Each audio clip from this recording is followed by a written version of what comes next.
Hello, hello, my beauties and bees, and welcome to another installment of Cryptic Corner, where we explore the unexplained, the supernatural, the paranormal and hidden, the mysterious, the alien, the accursed, and the forbidden.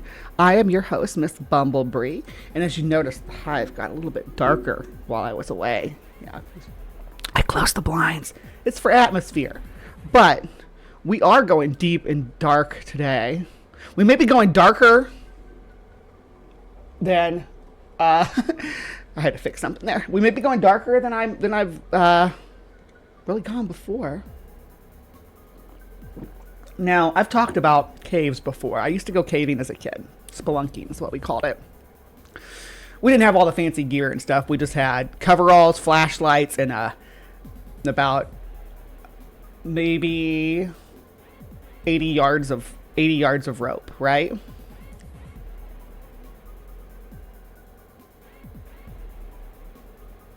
Talk slow with an echo so it's cool, like I sound like Darth Vader. Yeah. Am I still echoey? I hope not. Yeah, it's barely 300's not a bad number, Doc. That's fine, Doc. I had 300 subscribers. The transpositions only doesn't even have 500 yet. So don't feel bad about low sub count. The algorithm's fickle. Yeah. And you just got stung. Look at the trees just had a bug bot sting you. But I used to do some spelunking. And I like I told the vulture story before, where me and my brother found a vulture nested back in one of the caves, and that I grew up in Missouri, which is like the land of caves, right? You can't walk 30 yards without running into another cave. So we had lots of caves to explore. Most of them were pretty shallow, or just came to a place where we could no longer go any further. So that's what I spent a lot of my childhood doing. It wasn't just caves, though. I mean, I was climbing trees and trespassing on people's property and chasing their cows and climbing in their haylofts and stuff. Grow up in a little small town. Like, I'm talking like 3,000 people small, very tiny town. You make your own entertainment. And yeah, we didn't have all the spelunking gear, but god damn it, we were going to go down in those caves. Now, Hannibal, the big city, I say city loosely, it's like 45,000 people. Closest to us was, Hannibal, Missouri. And Hannibal, Missouri was famous for a few things, obviously the Mark Twain thing, but back in the 60s, 3 boys went missing in a cave, right? And they went cave exploring, like what we would do, and nobody ever saw them again. The story's called like 3 Little Boys or something. I may cover it in more detail at some point on a different section, but that's what we would do. We'd go spelunking and go, obviously do the same things like fishing and splashing in the creeks and stuff and whatnot and in the rivers, but caves. Now, I was always told it was like super dangerous and we need not be doing it, but we just kept doing it anyway. And there's other situations like that too. The only thing I can think that's that I've never done and don't think I would ever do is underwater cave diving. One of my biggest fears is drowning. Like in my heart, I'm like afraid of drowning. Like I have a stigma about it. I'm sure it's rooted in something deeper, and I imagine I have some thoughts on what it could be, but I'm not going to unpack all that right now. Let's just say that there was some trauma that made me afraid of drowning, and then the thought of drowning lost in an underwater cave is terrifying. But what if you didn't just drown? What if there was something down there with you? That's today's topic. Today's topic is the Lusca, which is a giant underwater cave monster. Most of the time it looks like a giant octopus, but sometimes it looks like a giant octopus half shark.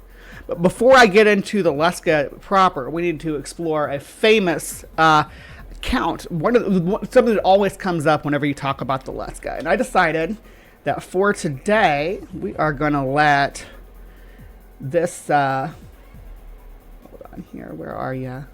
There we go. We are going to let author Denver Michaels tell us about the Lusca. Now, he has a lot of channels about like 14 stuff. He got lizard people, giant skulls, lost cities. the same kind of stuff that we kind of cover over here, basically, except for I imagine I'm quite a bit more skeptical. This is what we're looking at right now, though. It's called the St. Augustine monster. Now, the St. Augustine monster. Well, let's let Denver explain it. Let me know how the audio is.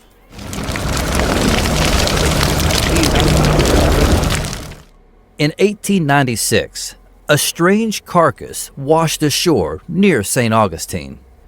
2 boys discovered the body and reported their find to Dr. DeWitt Webb, a local physician and founder of the St. Augustine Historical Society and Institute of Science. Webb examined the carcass on December 1st, and in his estimation, it weighed at least 5 tons. He believed a giant octopus had washed ashore.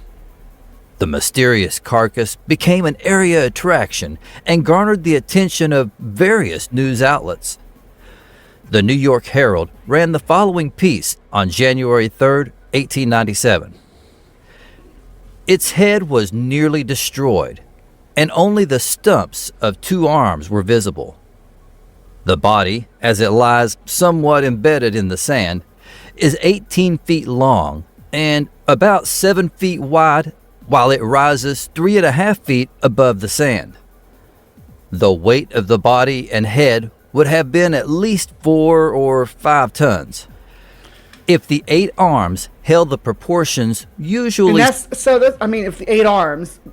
Not all octopus have 8 arms. There's 7-armed octopus. And one of those arms is... It's naughty bits. Just saying. And some species of octopus will actually rip it off and hand it to them. I don't know if that's what's happening with the Lusca, though. Does the Lusca self-defallate? Seen in smaller species of the octopus. They would have been at least 75 to 100 feet in length and about 18 inches in diameter at the base. During the second week of January 1897, tides dragged the mysterious carcass back out to sea.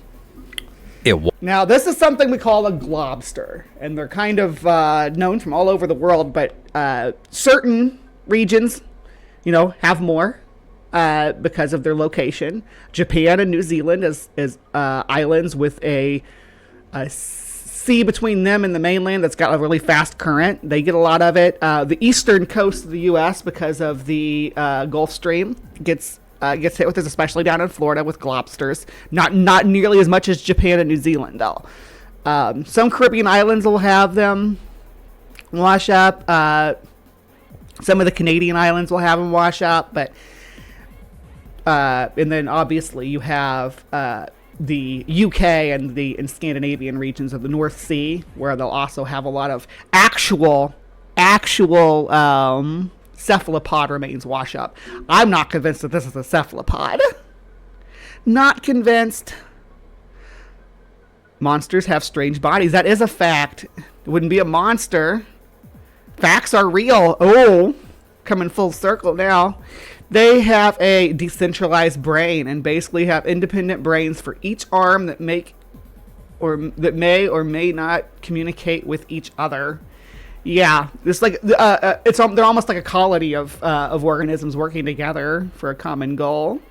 I didn't have an octopus shirt to wear or any kind of Lusca shirt or anything. I did have my oversized sweater from last Christmas that's got jellyfishes on it.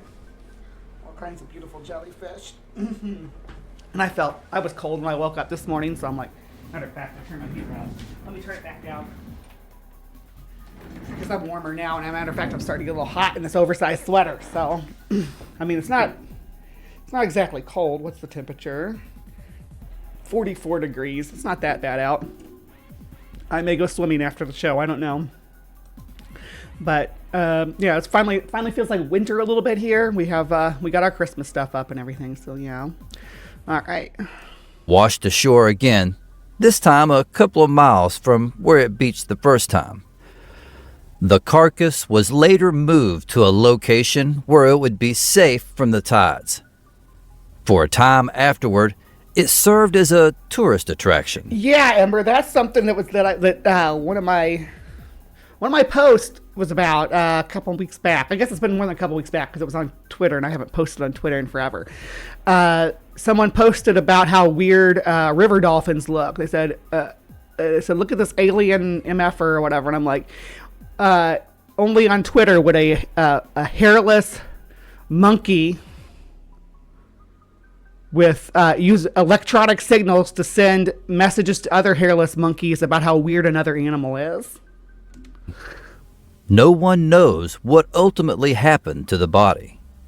I ate it. The carcass has been dubbed the St. Augustine Monster, and it is one of the earliest and best documented examples of a globster. Globsters are simply large, unidentifiable organic masses that mysteriously wash up on beaches. Many believe globsters are the remains of mythical creatures, such as the giant octopus and the Lusca. And the Kraken.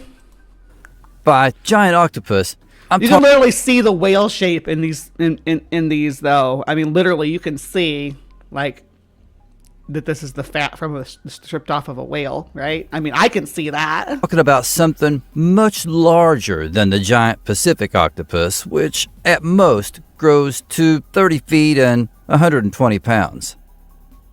The Lusca is a colossal beast lurking in the Caribbean Sea that is a strange blend of octopus and shark. According to legend, sometimes it is. A lot of times it's just a giant octopus. I prefer to see it as just a giant octopus, or maybe like a finned octopus that has a rudimentarily shark-like shape.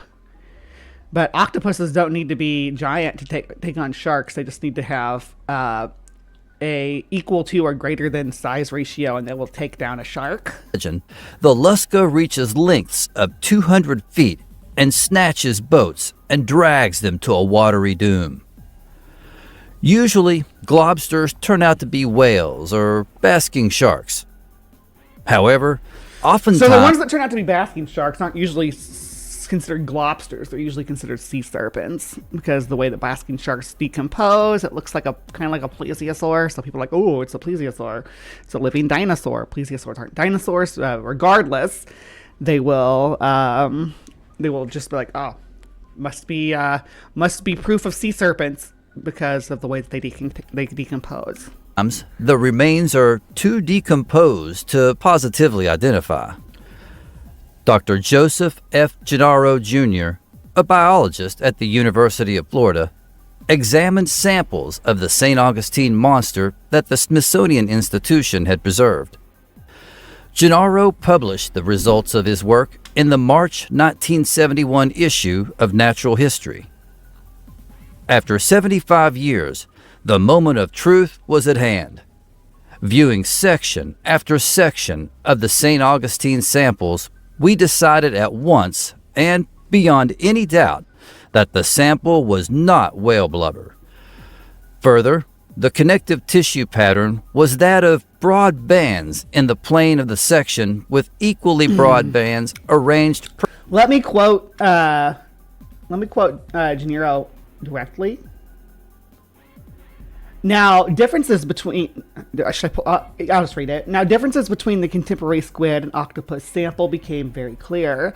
The octopus, broad bands of fiber passed across the plane of the tissue and were separated by equal broad bands arranged in a perpendicular direction. In the squids, there were narrower but also relatively broad bundles arranged in a plane of the section separated by a thin partition of perpendicular fibers.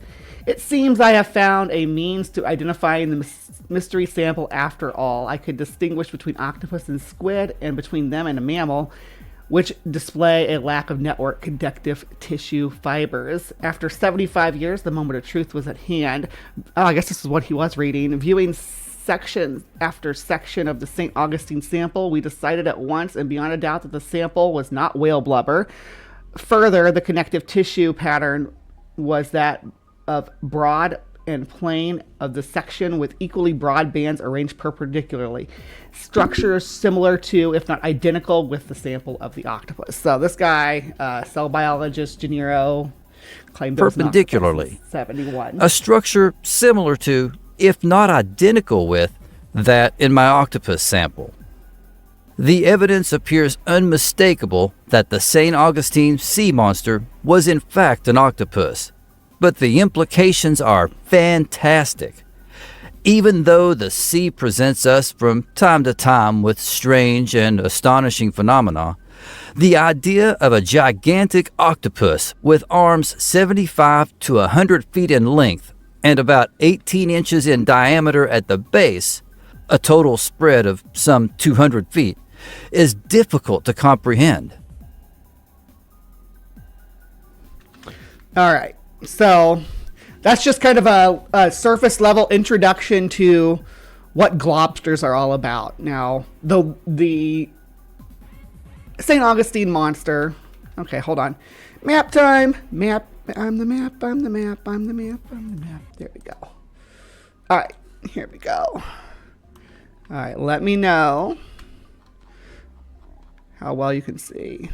All right, we got a lot to cover here, but the first thing we're going to do is, okay, so here's St. Augustine right up here, right? I just highlighted St. Augustine Beach because there's not real clear instructions on where along this stretch that the animal washed up on either time that it washed up. So somewhere along this stretch from here down to here, there was a globster, right?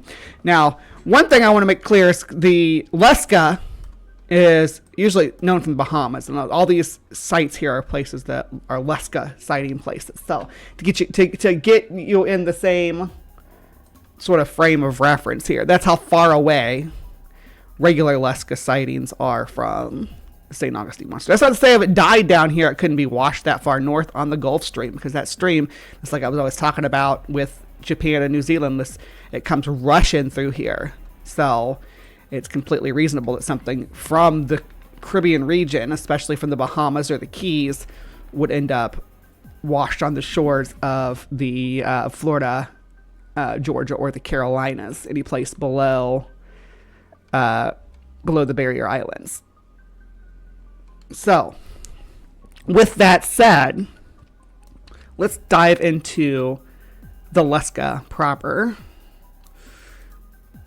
All right, so to cover the Lusca, I have picked Red River Media, small channel, 672 subscribers. It doesn't look like they've put anything out recently, except for about a year ago was the last time they created anything. But they don't have a whole ton of videos anyway. But they do have a video on the Lusca.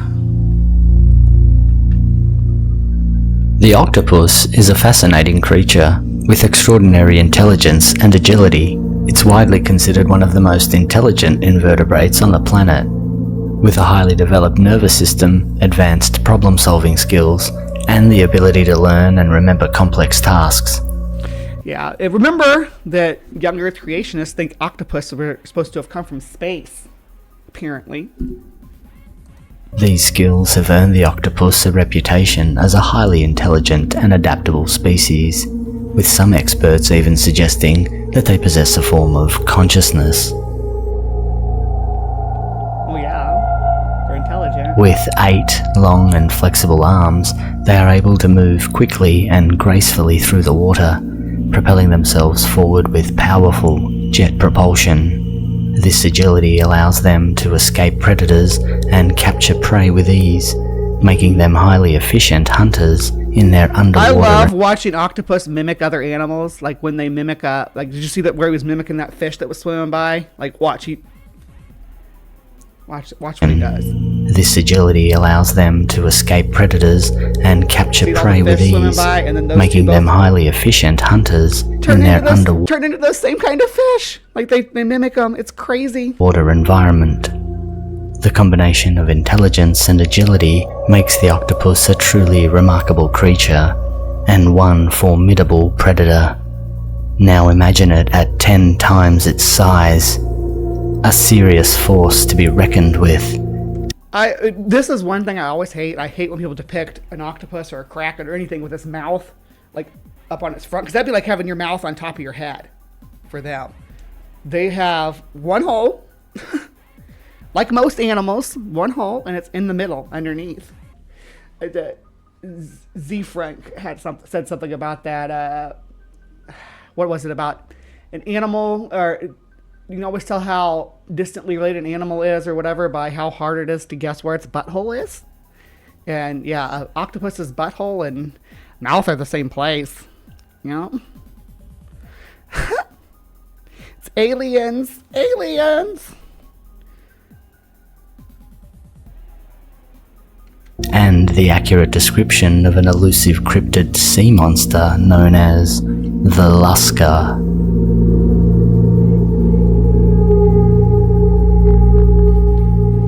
No, I do like where, and that's sad about not liking him, they put the mouth on the front. I do like when they have a skull pattern on the top of it. Like the top, they have like a skull pattern or a fake face or just eye spots or something up there. With like maybe a false mouth and false eyes. That looks badass. But they have to have the actual the beak of the octopus, and the venom that's the most terrifying thing about an octopus, is that it's pulling you in. The center of all the tentacles, right? It's pulling you into those. It's consuming you there. And at the middle, there's a terrifying freaking beak. Sharp beak, like a giant parrot beak, that's going to rip you apart. And you know what the best part of that beak is? It's venomous. And yes, every octopus is venomous.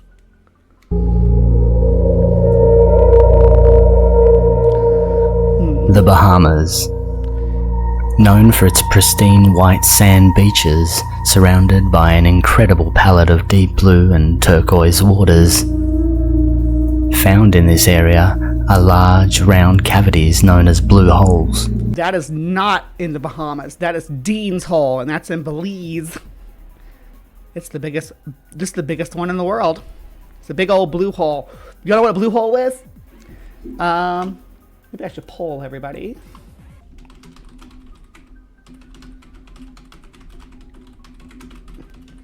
I could explain it in more detail if we need to. I think he's going to talk about it a bit, but there's a lot of cool factors that come into play. Crap, I didn't mean to do that.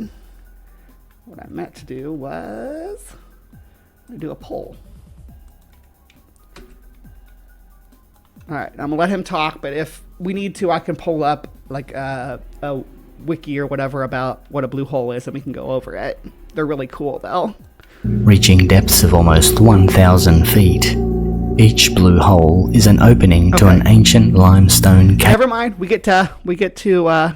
I couldn't remember. I watched like 9 Lusca videos before settling on this one. So when I'm picking a video, I usually go for something 15 to 20 minutes.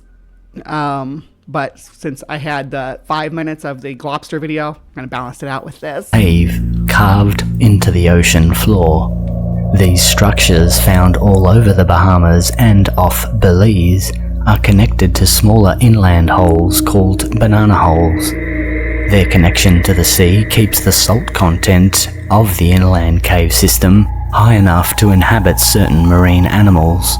Divers who dare explore them navigate precarious stalagmites and dripstones, even pretty. Sharks, and some say something far worse. Oh my gosh, blue holes are so pretty down inside, though. All the structure and the wildlife that might be down there. Most troglodytes are tiny. Like most troglodytes are little bitty. In an ocean environment, one would expect this to hold. Right? As long as the cave was tight, only small little things can get in there and thrive in there. Something the size of a great white shark is not going to be able to find enough nutrition to survive in a blue hole. So they do find sharks in there, but they're usually like carpet sharks or sharks that lay on the bottom feeders. And they don't necessarily live there permanently. They shelter there. They shelter in the caves where they rest. So 70% of y'all have heard of blue holes. Okay. Believed to live in these blue and banana holes is the legendary cryptid called the Lusca, also known by other names like Giant Scuttle, Hymn of the Hands, and him of the hairy hands, usually described as a giant. I love him of the hairy hands. That's such a weird name. Ohio has a blue hole? No, it doesn't. Come on. Ohio connected to the ocean. Are you sure? I'm looking it up. Because that's crazy. I know there's some in Florida, but... Blue hole, freshwater pond in Ohio. So it's not the same kind of blue hole. It has a different... It's close to the lakes, though. It has a different origins than the oceanic blue holes. It's like a sinkhole. This is like what... You remember Sinkhole Sam, right? We talked about Sinkhole Sam. Sinkhole Sam was up here in Kansas, right here. Big sinkhole. I thought I had it marked on the map. I guess not. I just have the town of Inman marked on the map.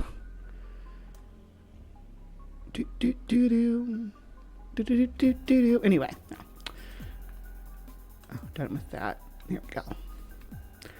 Another picture of the St. Augustine monster. Octopus or squid-like creature, Morning, John. up to 80 feet or 24 meters long from its tentacles to its head, making it one of the largest cryptids in the world. This is the new tagline for Dave's OnlyFan. Ohio is fresh water, but we have a real deep hole. There you go. Subscribe. Traditional folklore describes the Lusca as half shark, half octopus with powerful sucker-tipped tentacles, a description derived by certain sightings, including one eyewitness account describing the Lusca as a tentacled animal with a pointed head. So this is actually the model from Sharktopus, which was a sci-fi B movie that's like hilarious. It's like along the lines of Sharknado, you know, they bad acting, poor graphics, and just campy good fun with the cheesiest story you can think of. And I think there might be some boobs. Most of them have boobs in them at some point. There's versions without boobs, of course, because, you know, network ratings, but yeah. Like that of a mako shark. However, they are usually described generically as a very large octopus. The actual size of the giant beast differs by account and by manner of measurement, but it's always agreed to be much larger than an ordinary octopus. I've dated him of the hairy hands. Oh, goodness. Did he explore the blue hole with you? Blue holes and hairy hands. Native atheist gets it. Most accounts from the Bahamas, the Caicos, and Cuba agree that it's nocturnal, coming to the surface only at night or when it's sick. There are lava tubes that are very similar to blue holes, though. I just want to say left-handed Jedi, but generally what's considered a blue hole is not a lava tube. They're usually, it's carved out limestone caves carved out by salt, sand, and seawater. Sick or dying. It's definitely believed to be dangerous to humans and greatly feared for pulling down boats and grabbing fishermen with its long tentacles. Many locals and fishermen in the Caribbean have reported seeing the Lusca and have shared stories about their encounters with this fearsome creature. In a 1970 National Geographic article, a scuba diver with experience in the blue holes of Andros described stories regaled to him by locals of the Lusca, sinking ships and grabbing fishermen, also stating that the Lusca, or him of the hands, would kill anyone. Him of the hairy hands. So, the biggest octopus, I believe, in the Atlantic is the common octopus. So let's look at the common octopus. And it's the biggest octopus in most places in the world. Just real quick. We're just going to look at it real quick. Just a quick little glance at this wiki article to see how big it gets. 10-inch, it has about a 10-inch mantle, which is the top part, and then has a 3.3 foot leg span. Or I guess that would be a 6.6 foot leg span because it's arm with mantle with arms up to 3. So yeah, it would actually be, I'd say closer to 10 feet based on these measurements because it's measuring the body at 10 inches and then a 3 foot, 3 arm on each side, sticking out from each side. So that's pretty big. And they weigh about 20 pounds, which cephalopods are light because they don't have any bones. They're usually pretty light. But surprisingly, they can do. They're very sandbaggy. They can do the. You ever try to pick up a toddler? Doesn't want to be picked up? They can do that. More than 20,000 tons are harvested annually. Yikes. So, the common octopus has a worldwide distribution in tropical, subtropical, and temperate waters throughout the world. They prefer the floor of relatively shallow, rocky coastal waters, often no deeper than 660 feet. Primarily, the octopus situates itself in a shelter where a minimal amount of its body is presented to the external water, which, again, underwater caves are great for this. Blue holes are great for that. The octopus does sometimes swim through the water, exposing itself completely. Well, it has to move about, right? Now we're going to talk about giants or anything. He talks about thermoregulation and stuff and reproduction. But yeah.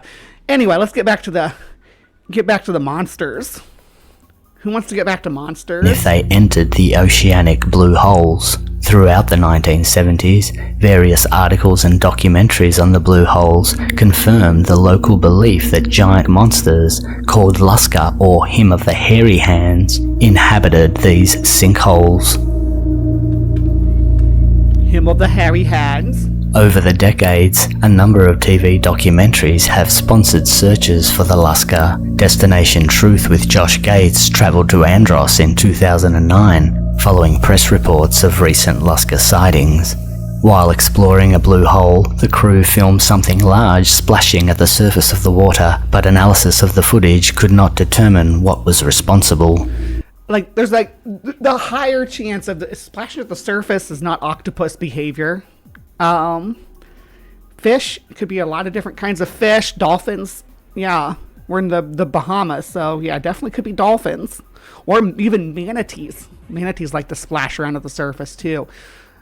But since we're talking about Andros, let's go to Andros real quick. I want to show you guys something cool about Andros. Okay, so we are now leaving Kansas, moving on the Bahamas. I don't think we're in Kansas anymore, Toto. Okay, so there's a whole national park here that's called Blue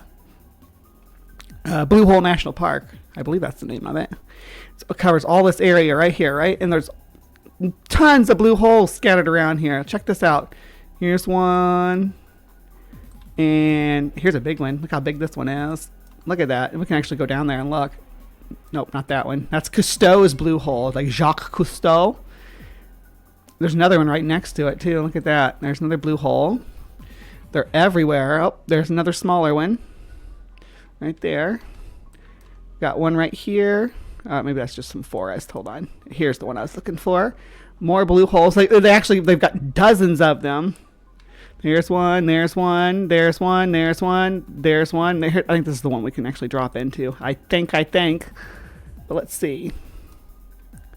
Nope. There is one we can drop into. Let me find it. I put hearts by some of them. There's the rainbow blue hole. Can't go to that one either. They don't want us to see the secrets because there's Luscas in the photos that we aren't allowed to see. Maybe it's one of these other ones down here. They're off of Andros that we can drop down into. Oh, there's Dean's blue hole, which I said earlier was in Belize, and I was wrong. It's not in Belize. The one that they showed wasn't Dean's blue hole. I misidentified it as Dean's blue hole.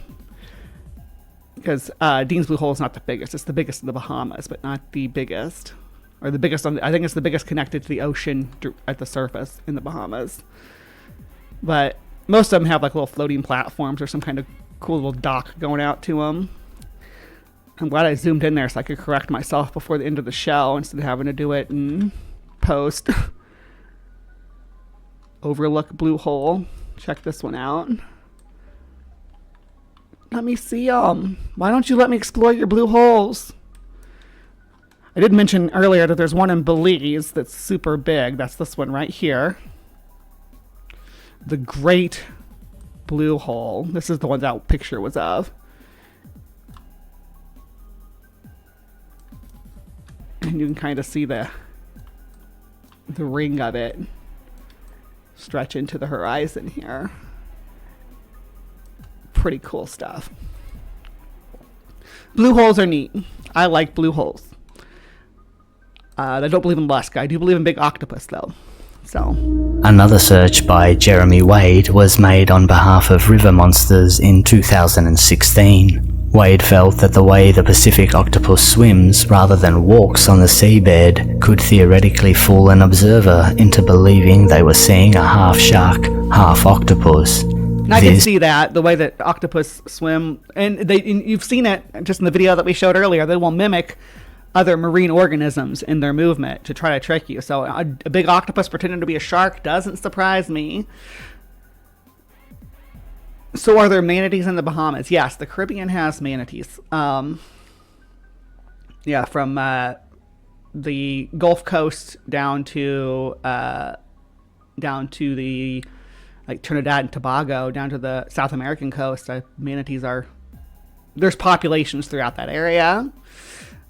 What we say? So do orcas, but only if you're a millionaire in a boat. Yeah, orcas are my spirit animal. I'm with you there, Maya. This, combined with the knowledge that a boneless octopus could potentially navigate the tunnels between the blue and banana holes, led Wade to the conclusion that the Lusca could indeed be a giant octopus. Similar rumours come from the northeast coast of Cuba. According to several fishermen, a gigantic octopus is capable of dragging down boats and grabbing. I didn't even know that there were blue holes, or didn't see any blue holes mentioned in Cuba. Let me see if we can locate them. Cuban blue holes.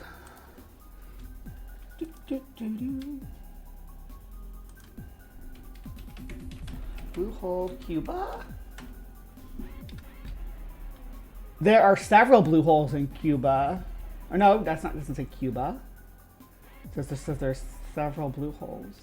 What's the deal with this spot? Okay, come on. Great blue hole, Belize. Yes, we know that's in Belize.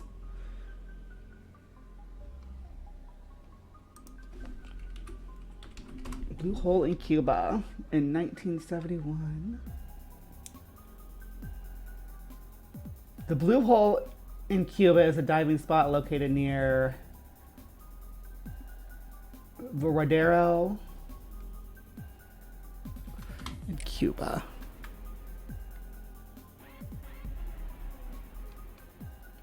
I'm trying to find it. Hold on.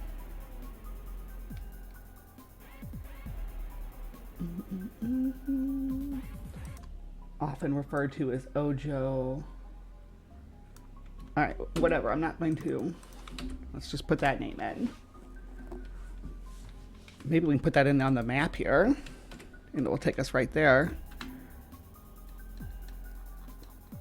Okay. Is there a blue hole off of it, though? That's what we're looking for. Show us your blue hole. Come on. Don't be afraid, El Mango. El Megano. El Megano? Megano? El Megano, I think it is. Is it gonna, if I type in blue hole, will it find it? Blue hole. No, but it just keeps switching back to El Megano. Anyway, back to the video.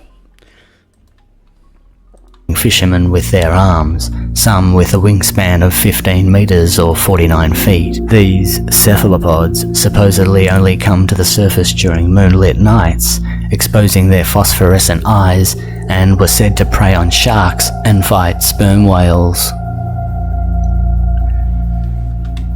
Now, sperm whales do eat a lot of octopus. They eat squid, octopus, sleeper sharks, anything that's big enough to offer some nourishment in the depths of the ocean. Fortunately, sperm whales cannot fit into blue holes and generally do not frequent the coastal waters in the Caribbean. Specific theories suggest that the Lusca was a legend inspired by a tidal surge and vortex observed at the mouth of a blue hole. This activity is thought to affect the local currents, and this, combined with the tidal phenomena, can increase water pressure within the blue holes, creating pressurized bubbles powerful enough to suck in any human But this theory doesn't account for detailed sightings of the Lusca, suggesting instead that sightings of giant cephalopods combined with this tidal phenomena may explain the reason for the legend. The question is how giant of a cephalopod are you proposing? That's my question. Is there a cave octopus species in the Caribbean that hasn't been discovered yet that's as large as, or maybe even somewhat larger than the Pacific octopus? That is a possibility. Of all places where we could find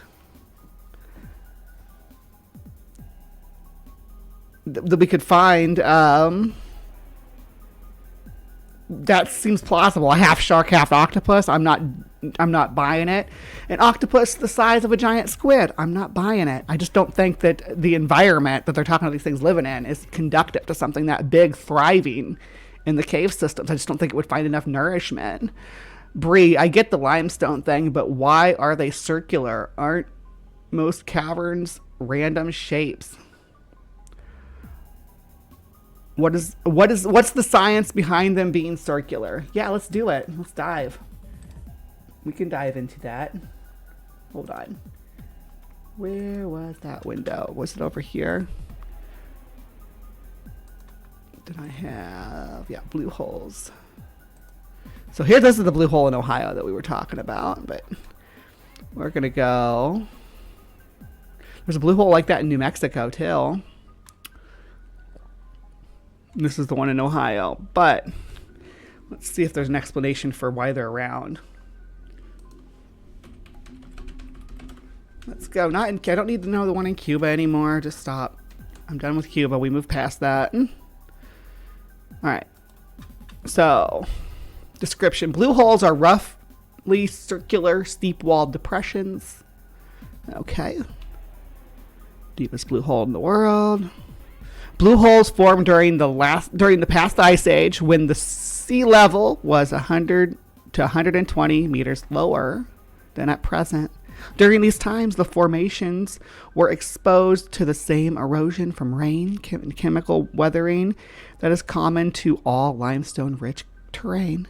The process ended once the sea level rose at the end of the Ice Age. Most blue holes contain both fresh water and salt water. The halocline is the boundary surface between the fresh water and the salt water.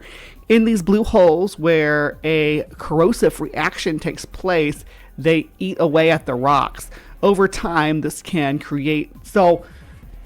Because there's fresh water at the bottom and seawater at the top, kind of eats its way down, like straight down. Just because the nature of essentially these would have been like sinkhole or water depressions of fresh water that were on the landform before the sea levels rose. And then once the sea levels rose, the fresh water stayed at the bottom and the seawater came in on top. And then we have this corrosive reaction that they're talking about that eats its way straight down. Over time, this can create side passages or horizontal arms that extend from the vertical cave. These side passages can be quite long, over 2,000 feet in some cases. That's 600 meters in the case of Sawmill Sink in the Bahamas. Blue holes are formed through karst processes that require a specific type of topography. Rocks such as limestone, gypsum, and marble are soluble, and dissolution creates passages and cave systems underwater. This process is combined with doline formations permits blue holes to be formed. Doline formations were once closed depressions formed by a solution of superficial rock or subsidence collapse into an underground void. Most blue holes are formed through these processes, although some do not show any signs of passages or cave systems as would normally be expected from karst and doline processes. This suggests that some blue holes may be caused by other processes such as vertical reef development. Some blue holes do not experience karst or doline processes during their formation. They form through the bedrock dissolution and collapse, usually influenced by tidal forces, carbonate dissolution, sea level fluctuations, and the presence of eogenetic carbonates. So I think there's more to it than that. I think that there's some kind of consistent force. Maybe we just don't understand it yet. Of the Lusca, Another explanation for the idea that the Lusca drags human victims into the blue holes is the claim that the long-extinct Lucayan people of the Bahamas used the banana and blue holes for human sacrifice, and in this case, divers and fishermen who discover human skeletons in the sinkholes with no context for their presence have helped perpetuate the legends of monsters dwelling in the holes. That's kind of a cool way to be funeralized. Go ahead and sink me in the bottom of a blue hole. I'll feed an ecosystem for a couple years. Yeah, let's do that.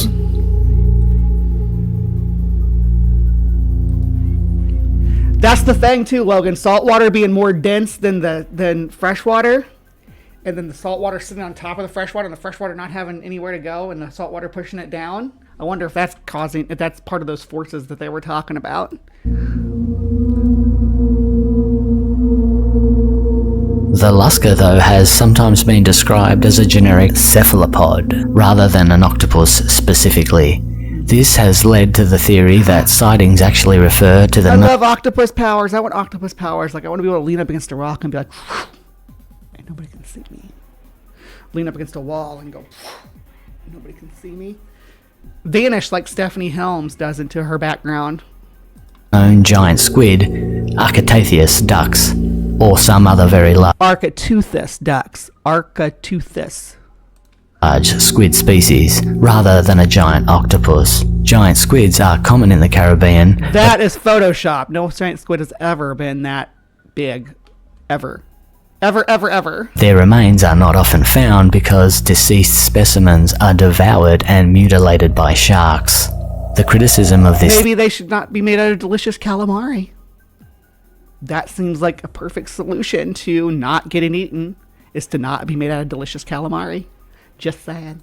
Theory suggests the alleged habitats of the Lusca would not be attractive to a giant squid, which tends to stay in the pelagic zone or outside the coastal areas in the open ocean, and the fact that a giant squid would not be able to climb up onto a boat. Many cryptozoologists... Squids are not built to climb. Octopuses are.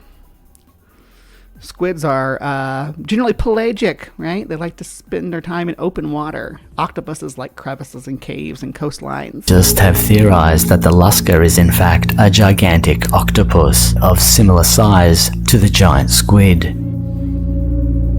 No known octopus is officially recorded as reaching such great size. The largest is the giant Pacific octopus of the Pacific Rim, which has an average arm span of 16 feet. Or 5 meters. The Lusca would perhaps be twice or 3 times this size. However, some aspects of According to what evidence? What evidence do you have that's twice that size? People just seeing giant arms sticking out of crevices in the rocks does not make them 90 feet. I'm sorry, it just doesn't. Description are indeed more reminiscent of an octopus rather than a squid. The reported habitats of the Lusca do fit the usual octopus biotope. An octopus is prone to walk on the seafloor and would thus be at home in sinkholes and flooded caverns. The octopus are literally cave species for the most part. Like common octopus and the giant Pacific octopus, they're troglodytes. They like caves and crevices. Octopus is also made up of 2 main groups: the incirrate, containing most of the well-known varieties, and the cirrate, which are noted for the large fins present on the head and the head. Because they're pelagic too. They live in open water, so they have to be able to flutter around and swim, where octopus need to be able to grapple around and climb. And they can swim, but when they swim, it's different. And they don't swim as fast as the squids or the these other kinds of octopuses, right? Octopus kind. You know, there's no octopus kind because they came from space after the flood. Speaking of the flood, stick around because we got some Noah stuff coming up after that. Hair-like follicles fringing their suckers, hence the name Him of the Hairy Hands. The presence of fins might explain why the Lusca is sometimes compared to a squid rather than an octopus, as squids do possess small side fins. I don't think something that lives in a cephalopod that lives in the blue holes or in subterranean caves or any of that is gonna benefit from having fins on its side. I just think that being like finless would probably be a better way to navigate those environments.